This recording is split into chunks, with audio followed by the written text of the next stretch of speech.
فنکار کی بناتا ہے جو لائف میں دیا، فنکار کی بناتا ہے جو لائف میں دیا، فنکار کی بناتا ہے جو لائف میں دیا، عمران بھائی کا ہے وہ بس کیف میں دیا، عمران بھائی کا ہے وہ بس جی کیف میں دیا، کیف میں دیا۔ دوستو، وقت بہت تیز نکلتا جا رہا ہے، چونکہ اکابرین کے سائے میں ہم ہیں۔ ہمارے بیچ ایک ایسی ہستی، ایک ایسی شخصیت تشریف رکھتے ہیں جو محتاج تعارف نہیں ہے، ہندوستان پیمانے کے عالم دین ہے، جن کی خدمت مساجد اور مدارس کے لیے بے پناہ ہے۔ ابھی بھی آپ حضرات کے بیچ جو آئے ہیں، اگر حقیقت سفر کا بیان کیا جائے، حضرت والا نے جو تکلیف سفر کو برداشت کیا ہے، ویسے بھی جناب محمد رسول اللہ صلی اللہ علیہ وسلم کے حدیث کے مطابق ویسے ہی سفر ایک مشکل کام ہوتا ہے، لیکن اگر کوئی مریض ہو، عمر دراز ہو، پھر ان کے سفر کا کیا پوچھنا۔ لیکن حضرات انہوں نے آپ کی محبت میں اور مسجد و مدرسہ کی خدمت کا جو انہوں نے شیوا اپنے کاندھے پہ اٹھایا ہے، اور مسجد و مدارس کی خدمت کا انہوں نے تاج جو پہنا ہے، وہ اپنے آپ کو چاہے جتنا پریشانی میں ڈال دیں، لیکن اس سے پیچھے قدم کو نہ ہٹانے کے لیے ہمارے رب کے بیچ تشریف لائے ہیں۔ میں تمامی حضرات سے بڑے ادب و احترام کے ساتھ گزارش کرتا ہوں کہ حضرت والا کے لیے دعا فرمائیں کہ اللہ تعالیٰ ان کو یہاں سے بالکل تندرست، صحت یاب، شفاء کلی عطا فرمائے۔ ہماری دعاؤں اللہ تعالیٰ حضرت والے کی ہماری عمریں لگ جائیں، ہماری صحت حضرت والے کو لگ جائے، اور بہت لمبی عمر تک حضرت والا مسجد و مدارس کی خدمت کرتے رہیں، جن کے سائے میں ہماری زندگی سکون کے ساتھ گزر چکے۔ ہم ابھی مسجد و مدرسہ سے الگ ہیں، علماء کے صحبت سے الگ ہیں، اسی لیے صرف پریشان ہیں۔ آج بھی ہم مسجد و مدارس کے سائے میں آ جائیں، انشاءاللہ میں یقین کے ساتھ اعلان کرتا ہوں، اس بڑے مجمع میں، ان بڑے اکابرین کے سامنے میں اعلان کرتا ہوں، انشاءاللہ آج بھی ہمارا کوئی بال بیکار نہیں کر سکے گا کہ محمد سے وفا تو نے تو ہم تیرے ہیں، کہ محمد سے وفا تو نے تو ہم تیرے ہیں، یہ زمین آسمان ہے کیا چیز، لوح و قلم تیرے ہیں۔ آج بھی فیصلہ اللہ تعالیٰ ہمارے حق میں ہی کرے گا، کیونکہ اللہ نے اعلان کر دیا ہے قرآن مقدس میں، وَلَا تَهِنُوا وَلَا تَحْزَنُوا أَنْتُمُ الْأَعْلَوْنَ إِن كُنتُم مُؤْمِنِينَ۔ تم کبھی بھی رنجیدہ مت ہونا، تم کبھی بھی سرنگو مت ہونا، تم اپنے آپ کو پریشان حال مت کرنا، تم اپنے آپ کو کمزور مت سمجھنا، شرط یہ ہے کہ تم مومن بن جاؤ۔ تو صرف اس بات کی ضرورت ہے۔ میں امید کرتا ہوں حضرت والا کی مخلصانہ محبت کی برکت سے ہم حضرت والا سے گزارش بھی کریں گے، اور آپ حضرات سے بھی گزارش کرتے ہیں، حضرت والا باوجود عذر کے ہمارے رات کے بیچ تشریف لائے ہیں، صرف ناصحانہ کلمات، چند کلمات کہیں گے، لیکن میں آپ حضرات سے امید کرتا ہوں کہ تھوڑی سی چیز بھی بہت قیمتی ہوا کرتی ہے، اور اکثر تو چھوٹی چھوٹی چیزیں ہی بہت قیمتی ہوا کرتی ہیں۔ وقت کم ہے، حضرت والا کے پاس تھوڑا پریشان ہے، طبیعت بیمار ہے، اس لیے میں بڑے ادب و احترام کے ساتھ اس مائع ناز ہستی جو خادم المدارس والمساجد حضرت مولانا محمد الیاس صاحب دامت برکاتہم ہیں، محتمم دارالعلوم زکریا جگوار نوساری گجرات سے تشریف لائے ہیں۔ بہت لمبی مسافت ہوئی ہے حضرت والا سے، میں معذرت کے ساتھ حضرت والا سے گزارش کرتا ہوں کہ اپنے مواعظ حسنہ سے سامعین کو مستفید فرمائیں۔ السلام علیکم ورحمۃ اللہ وبرکاتہ۔ الحمد لأہلہ والصلاة علی اہلہا، اما بعد فاعوذ باللہ من الشیطان الرجیم، بسم اللہ الرحمن الرحیم، انا نحن نزلنا الذکر وإنا له لحافظون، وقال تعالی واعتصموا بحبل الله جميعا ولا تفرقوا، صدق اللہ العظیم۔ واجب الاحترام حضرات علماء کرام، بزرگان دین،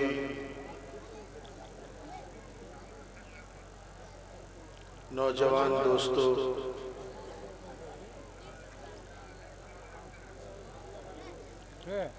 یقیناً اس وقت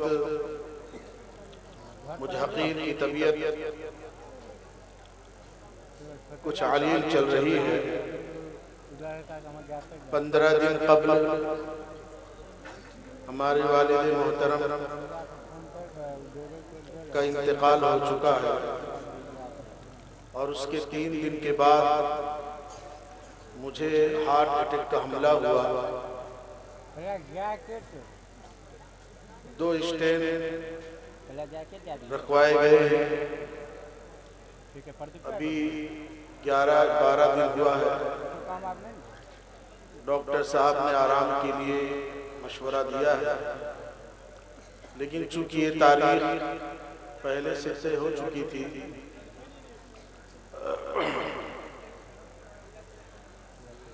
میں نے حضرت مولانا قمر عالم صاحب دامت برکاتہم سے معذرت چاہی، چھٹی لینا چاہا، لیکن وہ اپنے معاملے میں اتنے مضبوط رہے کہ بارہا فون کرتے رہے، دعائیں دیتے رہے، امیدیں دلاتے رہے کہ انشاءاللہ آپ کی صحت ٹھیک رہے گی۔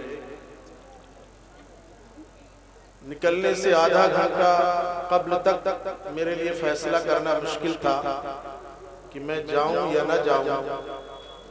سارے ہی احباب گھر والے منع کر رہے تھے، اور نکلنے سے آدھا گھنٹہ قبل بھی بدن میں کافی درد تھا، پیٹھ کے حصے میں،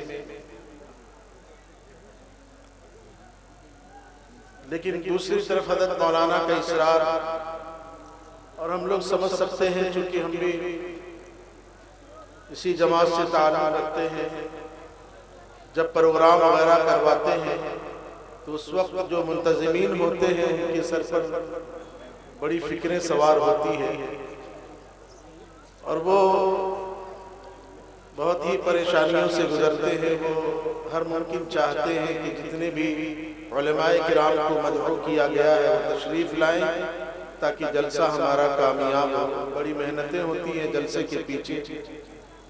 ہم نے ڈاکٹر صاحب کو فون کیا، انہیں صورتحال بتلائی، انہوں نے کہا کہ کوئی بات نہیں، آپ سفر کر لیجئے، انشاءاللہ آپ کی صحت ٹھیک رہے گی۔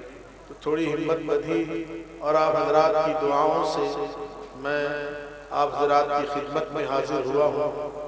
میں دل سے کہتا ہوں اسٹیج پر ہمارے اکابرین بزرگان دین تشریف فرما ہیں، بڑے بڑے مفتیان کرام یہاں تشریف فرما ہیں، اور آپ حضرات کا یہ ٹھاٹھے مارتا ہوا مجمع جو سامنے نظر آ رہا ہے، امید ہے انشاءاللہ آپ حضرات کی خلوص اور دعا کی برکت سے اللہ تعالی ہمارے والد صاحب کی مغفرت فرمائیں گے، اور اللہ تعالیٰ مجھے بھی صحت عافیت عطا فرمائیں گے۔ آپ حضرات سے دعا بھی کروں گا۔ تو حضرت مولانا قمر عالم صاحب کا اصرار اتنا رہا کہ مجھے ایک لطیفہ یاد آیا کہ بارش کے موقع پر جب آدمی جامن خریدتا ہے تو اس بارش کے موقع پر ایک جامن ہی کی طرح کالا کیڑا جو ہے زیادہ تر نکلتا ہے۔ تو ایک آدمی نے 10 روپے کا جامن خریدا، اور اس جامن میں ایک کالا کیڑا بھی آ گیا۔ وہ جامن کھانا شروع کیا، اور جامن کھاتے کھاتے وہ کالا کیڑے کو بھی منہ میں رکھ لیا، اور جیسے دبایا کالا کیڑا چون چاں کرنے لگ گیا۔ یہ کہہ رہا ہے کہ میں نے 10 روپے میں خریدا ہے تو چوں کرے کہ چاہ کرے تجھے کھا کر کے رہوں گا۔ تو بس یہی سمجھئے کہ حضرت مولانا نے کہا کچھ بھی ہو جائے ہم دعا کرتے رہیں گے آپ کے لیے، لیکن آپ کو آنا ہوگا۔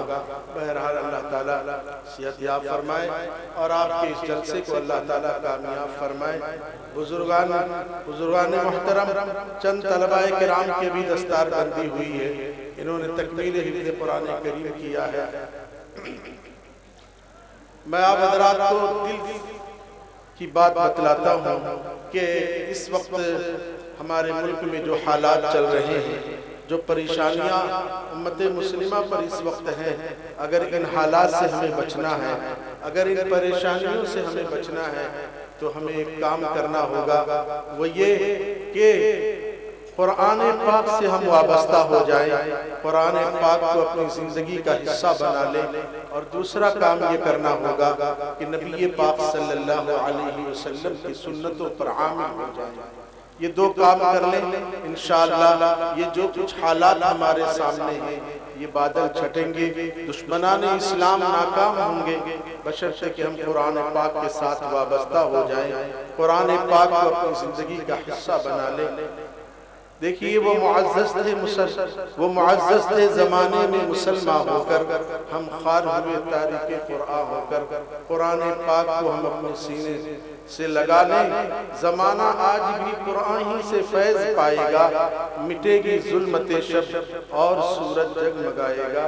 انشاءاللہ آج دشمنان اسلام خود کہہ رہے ہیں، جب ہندوستان میں تھوڑے دنوں کے بعد جو ہے لڑکیوں کے ساتھ ریپ کیا جاتا ہے، ان کے ساتھ زنا بالجبر کیا جاتا ہے، تو آج دشمنان اسلام خود کہتے ہیں کہ قرآن کے احکام کو نافذ کیا جائے اور ان جو ہے ظالموں کو قتل کر دیا جائے۔ مہاراشٹرا میں ایک جو ہے شخص ہے، وہ جو مسلمانوں کا ہمیشہ دشمن رہا ہے، مسلمانوں کا دشمن رہا ہے، وہ اس نے خود یہ کہا کہ قرآن کے احکام کو نافذ کیا جائے، اور جو اس طرح کی حرکتیں کر رہے ہیں، زنا بالجبر، ریپ وغیرہ کے طرح حرکتیں کر رہے ہیں، انہیں قتل کر دیا جائے۔ تو ہم جب خود قرآن پر عامل ہوں گے، قرآن کو اپنے سینے سے لگائیں گے، انشاءاللہ ہم خود بھی بچیں گے ان پریشانیوں سے، ان مصیبتوں سے۔ اور قرآن پاک میں اللہ تعالیٰ نے وعدہ بھی فرمایا ہے کہ ہم نے ہی قرآن کو نازل فرمایا اور ہم ہی قرآن کی حفاظت کرنے والے ہیں۔ جب اللہ قرآن کی حفاظت فرمائیں گے تو جو قرآن سے اپنے آپ کو وابستہ رکھے گا اللہ اس کی بھی حفاظت فرمائیں گے۔ کبیر داس ایک شاعر گزرے ہیں، انہوں نے ایک دوہا کہا ہے کہ چلتی چکی دیکھ کے جیا کبیرہ روئے، دو پاٹن کے بیچ میں ثابت بچا نہ کوئے۔ چلتی چکی دیکھ کے جیا کبیرہ روئے، دو پاٹن کے بیچ میں ثابت بچا نہ کوئے۔ پرانے زمانے میں عورتیں جب آٹا پیستی تھیں تو دو چکی کے پاٹ ہوا کرتے تھے اور اس کے بیچ میں ایک لکڑا لگا ہوا ہوتا تھا، تو جو گیہوں کا دانہ دو چکی کے پاٹ کے بیچ میں آتا تھا وہ پس جاتا تھا، اور جو اس لکڑی سے چپک جاتا تھا وہ گیہوں کا دانہ بچ جاتا تھا۔ تو کبیر داس کہتے ہیں کہ چلتی چکی دیکھ کے جیا کبیرہ روئے، دو پاٹن کے بیچ میں ثابت بچا نہ کوئے۔ تو دو چکی کے بیچ میں جو دانہ آتا تھا وہ پس جاتا تھا، لیکن جو دانہ اس لکڑی سے چپک جاتا تھا وہ بچ جاتا تھا۔ تو ایسے ہی سمجھ لیجئے آج آسمان اور زمین کے بیچ میں امت مسلمہ جن پریشانیوں سے دوچار ہے، جن مشکلات سے دوچار ہے، اگر ہم اللہ نے جو قرآن کی رسی کو لٹکایا ہے وَاعْتَصِمُوا بِحَبْلِ اللَّهِ اَيْ الْقُرْآنِ کریم، اللہ نے جو قرآن کو ہمارے درمیان بھیجا ہے ہم اس کو اپنے آپ سے چمٹا لیں اور اس سے اپنے آپ کو وابستہ کر لیں، تو انشاءاللہ جو کچھ حالات آ رہے ہیں، پریشانیاں آ رہی ہیں، اللہ تعالیٰ ہمیں اس سے حفاظت فرمائیں گے۔ تو قرآن پاک سے اپنے آپ کو وابستہ کر لو، اور دوسرا کام یہ ہے نبی پاک صلی اللہ علیہ وسلم کی سنتوں پر عمل کرنے لگ جاؤ۔ نقش قدم نبی کے ہیں سنت کے راستے اللہ سے، نقش قدم نبی کے ہیں جنت کے راستے اللہ سے ملاتے ہیں سنت کے راستے۔ تو قرآن پاک سے وابستہ ہو جاؤ، اللہ کے رسول کی سنتوں پر عامل ہو جاؤ، یہ پریشانیاں دور ہو جائے گی۔ اور دوستو، ضروری ہے آج کے حالات میں ہم نبی پاک صلی اللہ علیہ وسلم کی سنت پر عمل کریں، آپ کے طریقے کو اختیار کریں، اسی میں ہمارے لیے دنیا اور آخرت میں کامیابی ہے۔ نبی پاک صلی اللہ علیہ وسلم، اللہ تعالیٰ سے ہم دعا کریں، الہ العالمین، امت مسلمہ نہ صرف ہندوستان میں پوری دنیا میں پریشان حال ہے، اے اللہ اپنے پیارے محبوب لاڈلے کے صدقے میں اے اللہ اس امت کی حفاظت فرما۔ آمین۔ جانیے نبی پاک صلی اللہ علیہ وسلم وہ نبی ہیں کہ آپ کے جیسا نبی نہ آیا نہ آئے گا۔ حضرت مولانا اسعد اللہ صاحب ناظم مظاہر العلوم رحمت اللہ علیہ فرماتے تھے کہ میں کیا جانوں کہ کیا تم ہو، خدا جانے کہ کیا تم ہو۔ حضرت مولانا اسعد اللہ صاحب رحمت اللہ علیہ فرماتے تھے آپ صلی اللہ علیہ وسلم کی شان میں اتنا پیارا نبی ہمیں ملا ہے، اتنا محبوب نبی ہمیں ملا ہے، مشفق و مہربان نبی ہمیں ملا ہے، اللہ کا اتنا پیارا تھا کہ حضرت مولانا اسعد اللہ صاحب فرماتے ہیں میں کیا جانوں کہ کیا تم ہو، خدا جانے کہ کیا تم ہو، بس میں اتنا جانتا ہوں کہ بعد از خدا تم ہو۔ اور ایک پنڈت عاجز فانوی کہتا ہے کہ میں نے ثنا نبیوں کی یوں اول سے آخر تک، کی میں نے ثنا نبیوں کی یوں اول سے آخر تک، محمد لکھ دیا بس ہو گیا اول سے آخر تک صلی اللہ علیہ وسلم۔ اور راحت اندوری نے تو عجیب آپ کی تعریف و توصیف میں اشعار کہے ہیں، کتنا پیارا نبی۔ حضرت راحت اندوری کہتے ہیں کہ زمزم و کوثر وہ تسنیم نہیں لکھ سکتا، میں زمزم و کوثر وہ تسنیم نہیں لکھ سکتا، یا نبی آپ کی تعظیم نہیں لکھ سکتا، میں اگر 7 سمندر بھی نچوڑوں راحت، میں اگر 7 سمندر بھی نچوڑوں راحت، آپ کے نام کی ایک میم نہیں لکھ سکتا۔ ایسا پیارا نبی ہمیں ملا ہے۔ یا صاحب الجمال و یا سید البشر من وجهك المنیر لقد نور القمر لا يمكن الثناء كما كان حقه بعد خدا بزرگ ہوئی قصہ مختصر۔ قرآن کریم سے وابستہ ہو جائیے، رسول اللہ صلی اللہ علیہ وسلم کی سنتوں پر عامل ہو جائیے، انشاءاللہ جو کچھ حالات ہیں اللہ تعالیٰ دور فرمائیں گے۔